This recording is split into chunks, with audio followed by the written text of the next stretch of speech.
ইসরায়েলের ৩ সদস্য বিশিষ্ট যুদ্ধকালীন মন্ত্রিসভার সদস্য বেনি গ্যান্টোজ নেতানিয়াহু সরকারকে আগামী ৮ জুনের মধ্যে যুদ্ধ পরবর্তী গাজা নিয়ে পরিকল্পনা উপস্থাপনের জন্য আল্টিমেটাম দিয়েছে।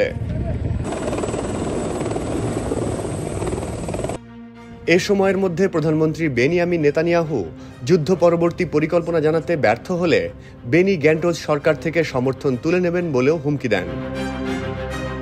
ওয়ালটন এয়ার কন্ডিশনার এক্সচেঞ্জ অফারে স্প্লিট এসিতে 23,000 টাকা পর্যন্ত নিশ্চিত ছাড়।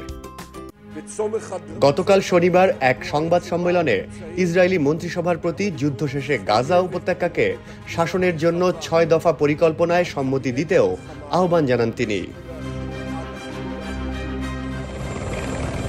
ইসরায়েলের সাবেক এই প্রতিরক্ষামন্ত্রী আরও বলেন, যদি তার দাবি পূরণ না করা হয় তাহলে গত বছর গঠন করা যুদ্ধকালীন জরুরি ঐক্যের সরকার থেকে নিজের মধ্যপন্থী দলের সমর্থন তুলে নেবেন।